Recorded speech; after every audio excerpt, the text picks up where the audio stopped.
പരിശുദ്ധ പരമ ദിവ്യ കാരുണ്യത്തിന് എന്നേരവും ആരാധനയും സ്തുതിയും പുകഴ്ചയും ഉണ്ടായിരിക്കട്ടെ. പരിശുദ്ധ പരമ ദിവ്യ കാരുണ്യത്തിന് എന്നേരവും ആരാധനയും സ്തുതിയും പുകഴ്ചയും ഉണ്ടായിരിക്കട്ടെ. പരിശുദ്ധ പരമ ദിവ്യ കാരുണ്യത്തിന് എന്നേരവും ആരാധനയും സ്തുതിയും പുകഴ്ചയും ഉണ്ടായിരിക്കട്ടെ.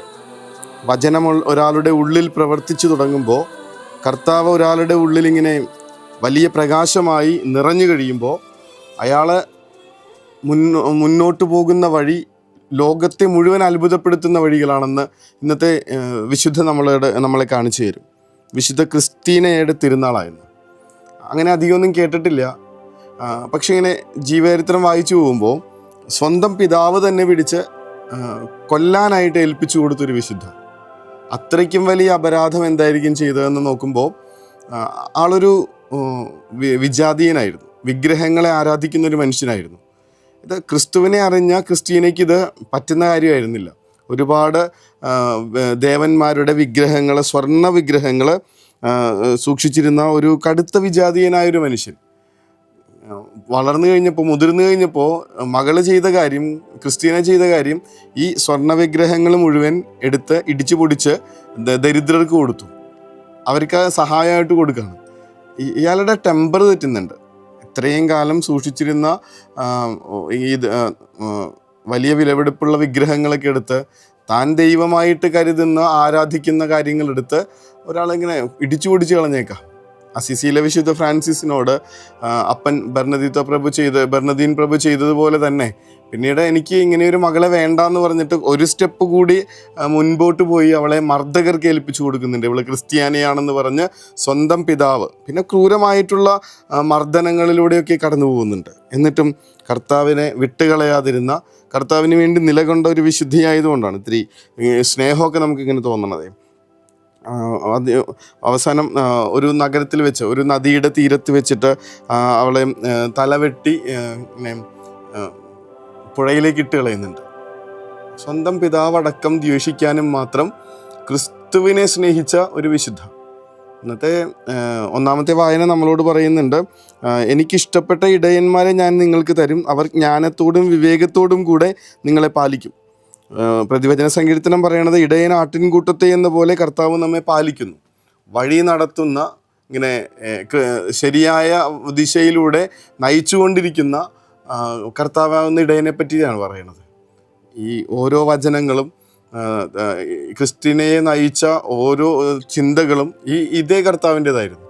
കർത്താവ് ഇങ്ങനെ ഓരോരുത്തരിലൂടെ മനുഷ്യരെ നയിക്കുന്നത് കാണുന്നുണ്ട്. നമ്മൾ പറഞ്ഞല്ലോ, ലോകത്തെ അത്ഭുതപ്പെടുത്തുന്ന വിധത്തിലുള്ള ഒരു രീതിയിലാണ് നയിച്ചുകൊണ്ടിരിക്കുന്നത്. ഇവരെന്തുകൊണ്ടാണ് ഇങ്ങനെ ചെയ്യണതെന്ന് ലോകത്തിന് ഒരാൾക്കും പിടികിട്ടുന്നില്ല. വേറെ ഏതോ വെളിച്ചം ഇയാളെ നയിക്കുന്നുണ്ട്. ഇത്രയും കാലം സഭയെ, ക്രൈസ്തവരെ, ക്രിസ്ത്യാനികളെ പീഡിപ്പിച്ചുകൊണ്ടിരുന്ന സാവൂൾ എന്ന് പറഞ്ഞിരുന്ന അത്യാവശ്യം നല്ല പൊസിഷനിലൊക്കെ നിന്നിരുന്ന ഒരാൾ ഒരു സുപ്രഭാതത്തിൽ ക്രിസ്തുവിനെ പറഞ്ഞുകൊണ്ട് അങ്ങനെ ഘോരഘോരം പ്രഘോഷിച്ചുകൊണ്ട് ധൈര്യത്തോടുകൂടി ഇതേ ജനത്തിൻ്റെ മുൻപിലേക്ക് വരുമ്പോൾ തീർച്ചയായും അവരത്ഭുതപ്പെട്ടിട്ടുണ്ട്. ഇതെന്താ പറ്റിയേക്കണേ? ഈ ഒരു നയിക്കലുണ്ടല്ലോ, ഈ ഒരു പരിപാലനയുണ്ടല്ലോ, അതാ കർത്താവ് പറയണേ.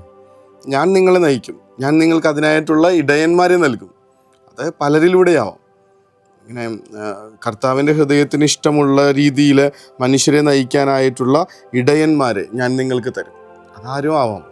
കർത്താവെ, അതുപോലുള്ള ഇടയന്മാരെ ഞങ്ങളുടെ പ്രിയപ്പെട്ടവരെ, ഞങ്ങളുടെ കുഞ്ഞുങ്ങളെ, ഞങ്ങളുടെ വരും തലമുറയെ നയിക്കാനായിട്ടുണ്ടാവട്ടെ എന്ന വലിയ പ്രാർത്ഥനയുണ്ട്. കാരണം ഇതിങ്ങനെ ഉള്ളിൽ കർത്താവിന് ഇട്ടുകൊടുത്താലേ, കൃത്യമായിട്ട് അവരെ ഒരുക്കിയാലേ കർത്താവിൻ്റെ വചനം അവരിൽ പ്രവർത്തിക്കുകയുള്ളൂ. സുവിശേഷത്തിൽ അതാ പറയണത്. വചനം വീഴുന്നുണ്ട്, വചനം 4 നിലത്ത് വീഴുന്നതായിട്ട് കാണുന്നുണ്ട്. വഴിയോരത്ത് വീഴുന്ന പക്ഷികൾ കൊത്തിക്കൊണ്ടു പോകുന്നു. അത് ഭക്ഷണമായിട്ട് മാറുന്നുണ്ട്, വെറുതെ പോകുന്നില്ല, അത് കിളികളുടെ ഭക്ഷണമായിട്ട് മാറുന്നുണ്ട്. രണ്ടാമത് പാറപ്പുറത്ത് വീഴുന്ന വിത്ത് അത് മുളച്ചു പൊങ്ങുന്നുണ്ട്. അതിനകത്ത് മുളയ്ക്കാതിരിക്കുന്നൊന്നുമില്ല. പക്ഷെ അത് വേരില്ലാത്തതിനാൽ അല്പനേരം മാത്രം നിന്നിട്ട് അത് നശിച്ചു പോകും. അത് മുളയ്ക്കുന്നുണ്ട്. പിന്നീട് മുൾച്ചെടികൾക്കിടയിൽ വീഴുന്നുണ്ട്, അതും വളരുന്നുണ്ട്. ഒപ്പം വളർന്ന് ഈ വചനത്തെ ഞെരുക്കിക്കളയുന്ന വിധത്തിൽ. പക്ഷെ വചനം വളരുന്നുണ്ടെന്നേ. എവിടെയായാലും വചനം വളരും. പക്ഷേ ഒരാളതിന് സപ്പോർട്ട് ചെയ്തില്ലെങ്കിൽ, അതിന് മനസ്സൊരുക്കിയില്ലെങ്കിൽ, അതിനനുസരിച്ച് ജീവിക്കാനായിട്ട് മനസ്സായില്ലെങ്കിൽ അത് ഫലം പുറപ്പെടുവിക്കില്ല. വചനം എവിടെയായാലും അത് മുള പൊട്ടുക തന്നെ ചെയ്യും. അങ്ങനെ അങ്ങനെയുള്ള നിലമൊരുക്കുന്ന മനുഷ്യരെ, നല്ല ഇടയന്മാരെ ഉണ്ടാവട്ടെ എന്നൊന്ന് പ്രാർത്ഥിക്കണം. എങ്കിലേ വിശുദ്ധ ക്രിസ്റ്റീനയെ കണക്ക് ക്രിസ്തുവിനെ സ്നേഹിക്കുന്ന, ലോകത്തെക്കാളേറെ, അപ്പനേക്കാളേറെ, വീടിനേക്കാളേറെ ദൈവത്തെ സ്നേഹിക്കുന്ന മനുഷ്യരെ ഒരുക്കിയെടുക്കാനായിട്ട് പറ്റുള്ളൂ. ഇന്നത്തെ പ്രാർത്ഥന അതാണ്. കർത്താവെ, അങ്ങയുടെ ഹൃദയത്തിനനുസരിച്ച് എനിക്കിഷ്ടപ്പെട്ട ഇടയന്മാരെ ഞാൻ നിങ്ങൾക്ക് തരും. അവർ ജ്ഞാനത്തോടും വിവേകത്തോടും കൂടെ നിങ്ങളെ പാലിക്കും. കർത്താവെ, അങ്ങേക്ക് ഇഷ്ടപ്പെടുന്ന വിധത്തിൽ അങ്ങയുടെ വഴിയിലൂടെ ജ്ഞാനത്തോടും വിവേകത്തോടും കൂടെ അങ്ങിലേക്ക് മനുഷ്യരെ നയിക്കുന്ന ഇടയന്മാരുണ്ടാകണമേ എന്ന് പ്രാർത്ഥിക്കണം. മുന്നിൽ നിന്ന് നയിക്കുന്നവർക്കൊക്കെ അതേ ജ്ഞാനം, അതേ വിവേകം, കർത്താവിൻ്റെ ഇഷ്ടം മാത്രം, വേറൊന്നുമല്ല, ലോകത്തിൻ്റെ രീതിയിലല്ല, കർത്താവിൻ്റെ ഇഷ്ടത്തിനനുസരിച്ച് മനുഷ്യരെ നയിക്കുകയും അവരുടെ ഉള്ളിൽ നിന്ന് ഫലം പുറപ്പെടുവിക്കാൻ തക്ക വിധത്തിൽ അവരെ ബലപ്പെടുത്തുകയും പ്രകാശിപ്പിക്കുകയും ചെയ്യുന്ന നല്ല ഇടയന്മാരുണ്ടാവട്ടെ എന്ന് നമുക്കൊന്ന് അപേക്ഷിച്ചു തുടങ്ങണം. കർത്താവെ, ഇങ്ങനെ നല്ല ഇടയന്മാരിട്ട് തരുന്ന വിത്തുകൾ ഞങ്ങളുടെ ഹൃദയത്തിൽ നിന്ന് ഫലം പുറപ്പെടുവിക്കുന്ന വിധത്തിൽ വളർന്നു വലുതാവട്ടെ എന്നൊന്ന് പ്രാർത്ഥിക്കണം. വിശുദ്ധ ക്രിസ്റ്റീനിയയുടെ അടക്കമുള്ള വിശുദ്ധ ജന്മങ്ങൾക്ക് ഇവിടെ രൂപപ്പെടാനായിട്ടുള്ള കാരണമായത് ഇങ്ങനെ ആരൊക്കെയോ ഇട്ട് കൊടുത്തിട്ടുള്ള വചനവിത്തുകളുടെ ഫലമാണെന്നറിയുന്നത്. കർത്താവെ, അങ്ങേക്ക് ഇഷ്ടപ്പെട്ട രീതിയിൽ അങ്ങയുടെ വഴിയിലൂടെ നയിക്കുന്ന ഇടയന്മാരെ ഞങ്ങൾക്ക് നൽകണമേ എന്ന പ്രാർത്ഥനയോടുകൂടെ ഞങ്ങളുടെ ഉള്ളിൽ നിന്ന് അങ്ങയുടെ വചനം നൂറുമേനിയായി ഫലം പുറപ്പെടുവിക്കാൻ ഇടയാവട്ടെ എന്ന അപേക്ഷയോടുകൂടെ ഈശോയുടെ ആശീർവാദത്തിനായി നമുക്ക് മുട്ടിന്മേൽ. പരിശുദ്ധ പരമദിവ്യകാരുണ്യമേ, അനന്ത സ്നേഹമേ, പരിശുദ്ധ പരമദിവ്യകാരുണ്യമേ, അനന്ത സ്നേഹമേ.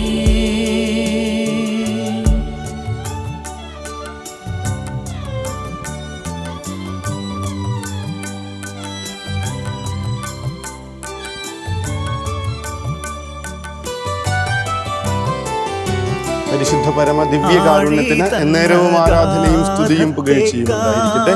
പരിശുദ്ധ പരമ ദിവ്യകാരുണ്യത്തിന് എന്നേരവും ആരാധനയും സ്തുതിയും പുകഴ്ചയും ഉണ്ടായിരിക്കട്ടെ. പരിശുദ്ധ പരമ ദിവ്യകാരുണ്യത്തിന് എന്നേരവും ആരാധനയും സ്തുതിയും പുകഴ്ചയും ഉണ്ടായിരിക്കട്ടെ. ഇടയൻ ആട്ടിൻകൂട്ടത്തെ എന്ന പോലെ കർത്താവ് നമ്മെ പാലിക്കുന്നു. വിശ്വസിക്ക്, സ്വസ്ഥമാവ്. ഇടയൻ നമുക്ക് വേണ്ടി ഉറക്കമൊഴിച്ച് കാത്തിരിക്കുന്നുണ്ട്. ചെറിയൊരനക്കം പോലും അയാളുടെ ഉറക്കത്തെ ഉണർത്തുന്നുണ്ട്. നമുക്ക് കാവലായും സംരക്ഷണമായും ഇടയൻ പുറത്തു നിൽക്കുന്നുണ്ട്. സ്വസ്ഥമായ ഉറക്കത്തിലേക്ക് പോകാം. കർത്താവ് നമ്മെ അനുഗ്രഹിക്കട്ടെ. കരുണതൻ കയർ പിടിച്ച് നയിച്ചിടും സ്നേഹമേ, ദിവ്യകാരുണ്യ സ്നേഹമേ, പരിശുദ്ധ സ്നേഹമേ, പരിശുദ്ധ പരമദിവ്യകാരുണ്യമേ, അനന്ത സ്നേഹമേ, പരിശുദ്ധ പരമദിവ്യകാരുണ്യമേ, അനന്ത സ്നേഹമേ.